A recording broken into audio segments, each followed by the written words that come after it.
Asterisk, asterisk, asterisk, asterisk. You know that feeling when everything in your life seems perfect. 3 years with Sarah, the woman I thought I would spend forever with. She had this infectious laugh and this way of making even the most ordinary Tuesday feel like an adventure. My younger brother Dylan and I were closer than most siblings, sharing everything from childhood secrets to adult dreams. Sarah adored him, always cooking extra portions when I was away on business trips. I felt blessed having the two most important people in my life get along so beautifully. But sometimes the people closest to you are the ones capable of inflicting the deepest wounds. Before I dive into what happened that December afternoon, let me know where you are watching from in the comments below. Please hit that like button and subscribe for more real stories. Trust me, you will want to see how this family betrayal unfolded and what I did about it. I grew up in a traditional American household where family values meant everything. Dad Robert worked as a construction manager, coming home every evening with calloused hands and stories about building dreams from concrete and steel. Mom Patricia balanced the books at a local accounting firm, her gentle nature perfectly complementing Dad's no-nonsense approach. We lived in a cozy three-bedroom house in suburban Denver where Sunday dinners were sacred and helping each other was never questioned. Dylan, 25 and 3 years younger than me, had always been the charming one.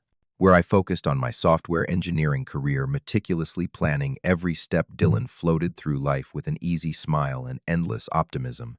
He struggled to hold down jobs, whether it was retail, food service, or manual labor. Something always went wrong. A disagreement with a manager, a scheduling conflict, or simply losing interest. I never minded helping him out financially. When he needed tuition money for community college, I covered it. When his car broke down, I let him borrow mine for weeks. When rent came due and he was short, my wallet opened without hesitation. Sarah entered my life during my second year at the tech company where I still work today. She was a nurse at Presbyterian St. Joseph Hospital, and we met at a mutual friend's barbecue. Her compassion for others drew me in immediately. She had this remarkable ability to make everyone feel heard and valued. Within months, she became part of our family dynamic, joining our Sunday dinners and holiday celebrations. Mom Patricia treated her like the daughter she never had, and Dad Robert appreciated her practical nature and strong work ethic. What made me happiest was watching Sarah and Dylan bond. She never seemed annoyed by his frequent visits or his tendency to show up unannounced around dinner time. Instead, she would set an extra plate and listen patiently to his latest job interview story or dating mishap. When I traveled for work conferences, which happened monthly, Sarah would often invite Dylan over for home-cooked meals.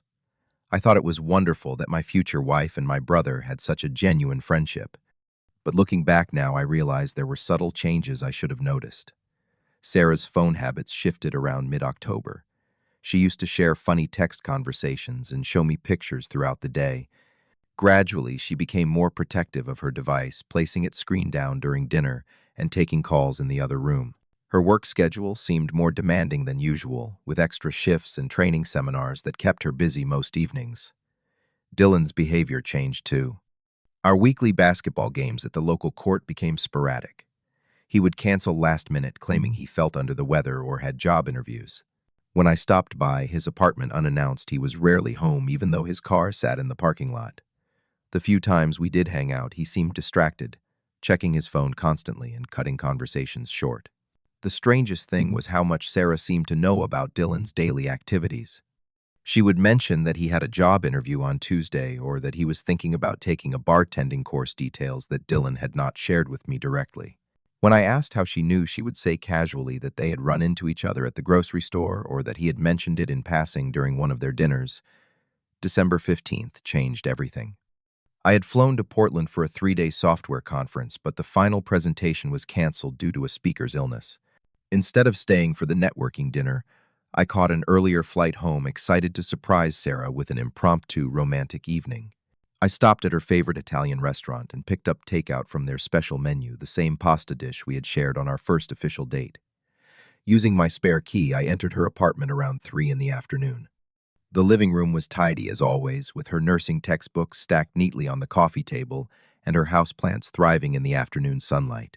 I could hear sounds coming from the bedroom, and my first thought was that Sarah might be taking a sick day. She had mentioned feeling run down lately, and I worried that she was pushing herself too hard with extra shifts at the hospital. I set the food on the kitchen counter and walked quietly toward the bedroom, planning to check if she needed anything before surprising her with lunch. The door was slightly ajar, and what I saw through that gap destroyed 3 years of trust, love, and brotherhood in a single moment. Sarah and Dylan were in bed together, completely naked and entirely absorbed in each other. They had not heard me come in, too lost in their passion to notice anything else. I stood frozen in the doorway, my mind struggling to process what my eyes were seeing. This was not a mistake or a moment of weakness. Their movements were familiar, comfortable, like this had happened many times before. Sarah noticed me first. Her eyes went wide with terror, and she let out a sharp gasp that made Dylan turn toward the door. For several seconds, none of us moved or spoke. The only sound was Sarah's rapid breathing and the distant hum of traffic outside her apartment window. Dylan's face went completely pale, and he scrambled to pull the sheet up to his chest. I wanted to scream, to demand an explanation, to throw punches, but no words came. My throat felt completely closed, and my legs seemed unable to support my weight. The takeout bag in my hand suddenly felt impossibly heavy, a cruel reminder of my innocent intentions just moments earlier. "Keegan, I can explain." Sarah finally whispered, tears already streaming down her face. "This is not what it looks like." But of course it was exactly what it looked like. Dylan still had not said a word, his eyes darting between Sarah and me like a trapped animal looking for an escape route. I had seen that same expression on his face when Mom caught him breaking her favorite vase as a kid, except this was not a replaceable object. This was my entire future shattered just as completely. I turned around and walked out without saying anything. Behind me, I could hear Sarah calling my name and Dylan finally finding his voice, but their words sounded like noise from underwater. I left the food on her kitchen counter and drove home in a daze, running 2 red lights and nearly rear-ending a school bus. That night was the longest of my life. I sat in my living room staring at Sarah's engagement ring, which I had placed on the coffee table. The diamond caught the light from the television, creating tiny rainbows on the ceiling. My phone buzzed constantly with calls and texts from both of them, but I could not bring myself to read the messages or answer the calls. Sleep was impossible. Every time I closed my eyes, I saw them together. Heard Sarah's gasp of surprise, remembered the guilty panic in Dylan's expression. I kept trying to figure out how long this had been going on, and how I had missed all the signs. The late-night phone calls, the changed schedules, the way they both seemed to know things about each other that I did not know they knew. By morning, I had made my decision. I needed to face them both, and hear the truth, no matter how painful it might be. I showered, dressed in my best suit like I was preparing for a business presentation, and drove to Dylan's apartment. I had helped him move into that place just 8 months earlier, carrying boxes up 3 flights of stairs and setting up his furniture. Both Sarah and Dylan were waiting for me, sitting on his couch like defendants in a courtroom. Sarah had been crying, her eyes red and swollen. Dylan looked like he had not slept either, his usually perfectly styled hair messy and unkempt.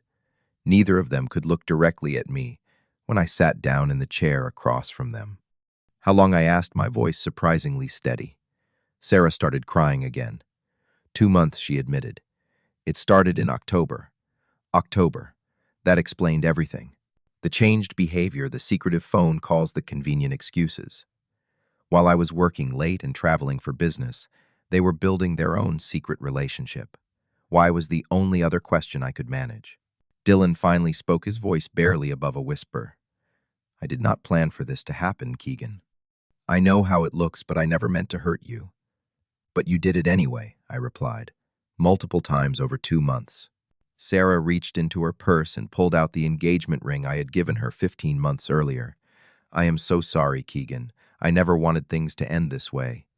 I took the ring and stood up to leave. "Do not contact me again, either of you." I drove straight to my parents' house, knowing I could not carry this burden alone. Mom and Dad were in their backyard raking leaves and preparing for winter.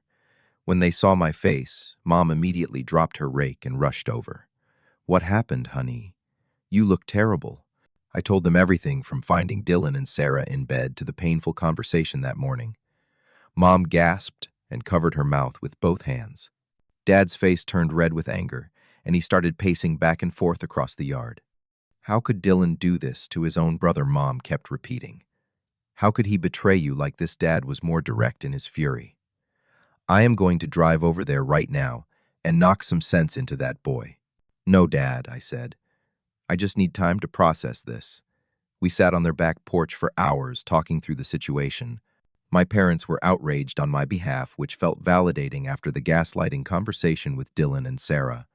Mom made her famous pot roast for dinner, and for a few hours I felt supported and loved by people who truly cared about my well-being.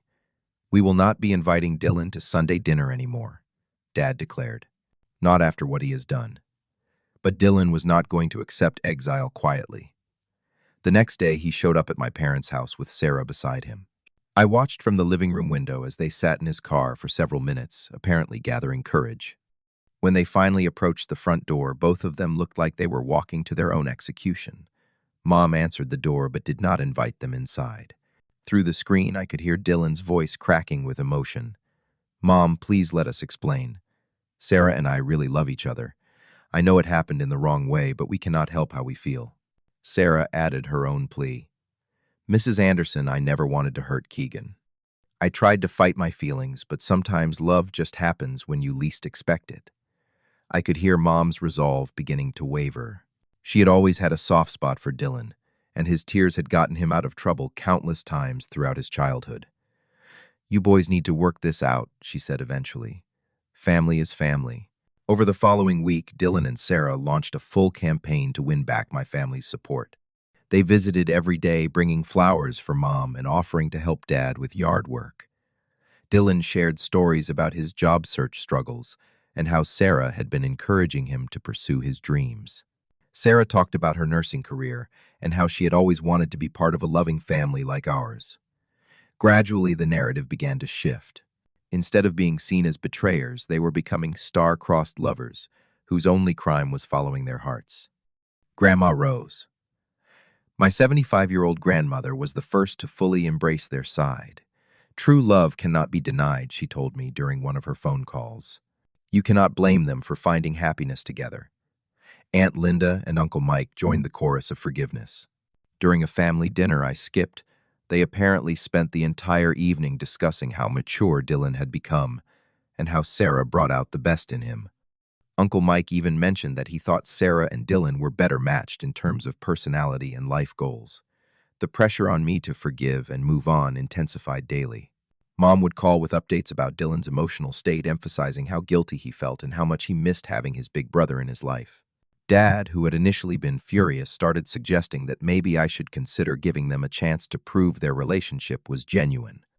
They seem really committed to each other, he said during one particularly frustrating phone conversation. Maybe this is just how it was meant to be. I felt like I was living in an alternate reality, where the victim was expected to celebrate his own betrayal. Every family member had an opinion about my need to be more forgiving, more understanding, more mature about the situation. Nobody seemed to consider that I might need time to heal, or that I had every right to be hurt and angry. 3 weeks before Christmas, Mom called with an invitation that sounded more like a summons. We are having the whole family over for Christmas dinner, and we really need you to be there, Keegan. This has gone on long enough. Dylan and Sarah will be there too, and it is time for all of us to move forward together. I suspected this was not going to be a normal family gathering, but I agreed to come anyway. Part of me hoped that being surrounded by extended family might provide a buffer and prevent any major confrontations. I also did not want to be the person who ruined Christmas for everyone else. Christmas evening at my parents' house felt like walking into a carefully orchestrated intervention. The entire extended family was present: Grandma Rose, Aunt Linda, and Uncle Mike, my cousins Jennifer, and Mark with their spouses, and even my great-uncle Paul, who rarely attended family gatherings. Dylan and Sarah were already there when I arrived, sitting close together on the living room couch and accepting congratulations from various relatives. The dinner conversation was strained but polite.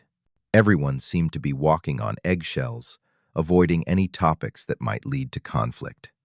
Sarah complimented Mom's cooking extensively and asked detailed questions about family recipes. Dylan talked enthusiastically about a potential job opportunity at a local marketing firm. I ate quietly and answered direct questions with brief responses. After dessert, Dad cleared his throat. and suggested we all move to the living room for our traditional Christmas family discussion. This had always been a time for sharing gratitude and discussing plans for the upcoming year, but tonight felt different. The seating arrangement seemed deliberate with me, positioned in a single chair facing the rest of the family, arranged on couches and chairs in a semicircle. Mom started the conversation with a nervous smile. We wanted to have this gathering tonight because family is the most important thing we have. This year has been challenging for all of us, but especially for Keegan, Dylan, and Sarah. We think it is time to address what happened and find a way to move forward together. I realized I was about to be subjected to a group intervention designed to pressure me into accepting Dylan and Sarah's relationship. Every person in that room had been recruited to participate in this emotional ambush. Grandma Rose spoke next, her voice gentle but firm. Keegan, honey, I have lived long enough to see that love comes in unexpected ways. Dylan and Sarah have found something special together, and we can all see how happy they make each other. Holding on to anger will only hurt you in the long run. Aunt Linda nodded in agreement. I have watched Dylan grow up, and I have never seen him as focused and motivated as he is now. Sarah brings out the best in him. Sometimes we have to accept that relationships change, even when it is painful. Uncle Mike added his perspective as well. Real men know when to let go of grudges. Dylan made a mistake in how he handled things, but he is genuinely sorry. Sarah never intended for anyone to get hurt. They are both good people who fell in love at an inconvenient time. Dad leaned forward in his chair, his expression serious. Son Dylan has been miserable these past few weeks. He knows he hurt you and he regrets the way everything happened. But he also knows he loves Sarah, and she loves him back. As his father and your father, I am asking you to find it in your heart to forgive them and give them your blessing. Sarah spoke up for the first time since dinner ended. Keegan, I know I hurt you terribly, and I will regret that for the rest of my life. But I also know that Dylan and I have something real and lasting. I am not asking you to forget what happened, but I am hoping you can eventually understand that sometimes love just happens in ways we cannot control. Dylan had tears streaming down his face as he looked directly at me for the first time all evening. I have looked up to you my whole life, Keegan. You have always been my hero, my role model, my best friend. I never wanted to lose that. I know I messed up badly, but I cannot change how I feel about Sarah. I just want my brother back. The room fell silent as everyone waited for my response. I could feel the weight of their expectations, their hope that I would deliver the forgiveness they had all decided I owed. Looking around at their faces, I saw people who genuinely believed they were helping heal our family by pressuring me to accept my own betrayal. I stood up slowly, taking a moment to look each person in the eye. When I finally spoke, my voice was calm and clear. I understand what you all want from me tonight. You want me to say that everything is fine, that I forgive Dylan and Sarah, and that we can all move forward as one big happy family. But I cannot and will not do that. The room remained silent, but I could see shock and disappointment beginning to register on their faces. Dylan did not just make a mistake or fall in love at an inconvenient time. He systematically betrayed me for 2 months while accepting my financial support and living in an apartment I helped him get. Sarah did not just follow her heart. She lied to me every single day while planning our wedding and accepting my proposal. I paused, letting my words sink in before continuing. What bothers me most is not even their betrayal, though. It is this room full of people who claim to love me, but are more concerned with Dylan's feelings than with the fact that I was deeply wounded by the two people I trusted most. Mom started to interrupt, but I held up my hand. I am not finished. You have all decided that I am the problem here because I refuse to celebrate the people who hurt me. You have turned me into the villain of this story because I will not pretend that betrayal is actually love and that I should be grateful for the experience. I picked up my jacket from the chair behind me. I will not be coming back to future family gatherings where Dylan and Sarah are welcomed as a couple.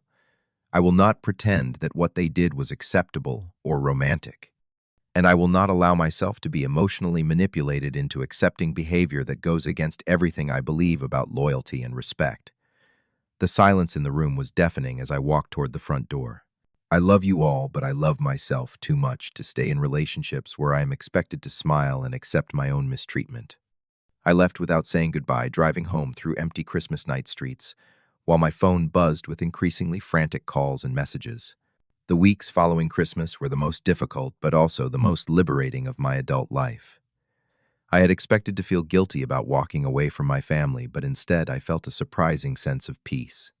For the first time in months, I was not carrying the weight of everyone else's expectations about how I should feel or what I should do. I started seeing a therapist who specialized in family trauma and betrayal. Dr. Martinez helped me understand that I was not responsible for fixing relationships that other people had broken. She validated my feelings and confirmed that my family's pressure tactics were emotionally manipulative, even if they thought they were helping. Forgiveness is something you give when and if you are ready, she told me during one of our sessions. Nobody else gets to decide your timeline for healing. In February, I received a job offer from a tech company in Seattle that came with a significant salary increase and excellent growth opportunities. I accepted immediately, seeing it as a chance to start fresh in a place where I would not constantly be reminded of the people who had hurt me. The move to Seattle was exactly what I needed. I found a beautiful apartment with a view of Puget Sound and threw myself into my new role as a senior software developer. My colleagues were welcoming and professional, and I quickly discovered that I thrived in an environment where I was valued for my skills and contributions rather than expected to tolerate disrespect in the name of family loyalty. I joined a hiking group that explored different trails around Washington every weekend. The physical activity and natural beauty helped clear my mind and rebuild my confidence. I also started taking cooking classes, something I had always wanted to do but never had time for, when I was constantly helping Dylan or planning activities around Sarah's nursing schedule. Through mutual friends back in Denver, I eventually learned that Dylan and Sarah's relationship had not survived the scrutiny and pressure that came with their public debut as a couple. They broke up in March, apparently unable to handle the reality of building a relationship on a foundation of betrayal and family drama. Sarah had reportedly struggled with guilt about how their relationship started, while Dylan found that his feelings were not as deep as he had claimed when he was fighting to keep both her and the family's approval. Dylan moved back in with my parents after losing his apartment, and Sarah transferred to a different hospital to escape the awkward social dynamics. Neither of them reached out to me directly, though. Mom continued sending occasional emails with updates about family news and subtle hints that I should consider coming home for holidays. I did not feel vindicated or satisfied when I learned about their breakup. Mostly, I felt grateful that I had trusted my instincts and refused to accept a situation that had felt wrong from the beginning. Their relationship ending did not change what they had done to me, but it did confirm that I had been right to question whether their feelings were genuine enough to justify destroying other relationships. By the fall, I had built an entirely new life, filled with people who respected my boundaries and valued my well-being. I was dating again casually, and without pressure, enjoying the process of getting to know new people who had no connection to my past drama. My career was thriving. I had genuine friendships, and I had rediscovered interests and hobbies that brought me joy. The most important lesson I learned through this experience was that loyalty and forgiveness are not the same thing. True loyalty means supporting someone when they are struggling, not enabling them when they are causing harm. Real love involves accountability, not just acceptance.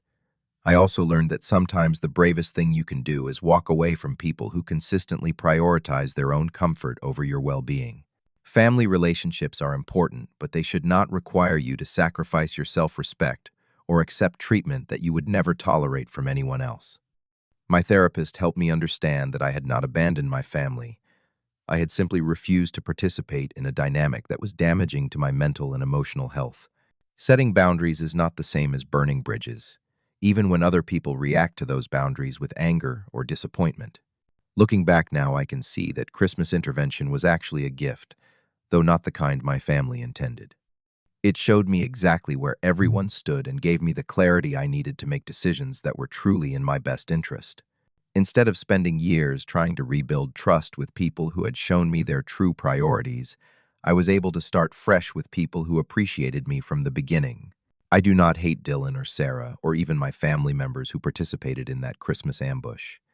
I simply recognize that we have fundamentally different values about loyalty, respect, and accountability. They believe that family harmony is more important than individual dignity, and I believe that genuine relationships require mutual respect and honesty. Sometimes the family you choose treats you better than the one you are born into, and that is perfectly okay. The people in my life now might not share my DNA, but they share my values, and that makes all the difference. What would you have done in my situation? Do you think I was right to walk away from my family? Or should I have tried harder to forgive and rebuild those relationships? Let me know your thoughts in the comments below. If this story resonated with you, please give it a like and subscribe for more real-life experiences about setting boundaries and choosing self-respect over people-pleasing. Share this video with someone who might need to hear that it is okay to prioritize their own well-being, even when family members disagree. Thank you for listening to my story, and I hope it helps you trust your own instincts when faced with difficult relationship decisions. Remember, you deserve to be surrounded by people who celebrate your worth, not people who expect you to minimize it for their comfort.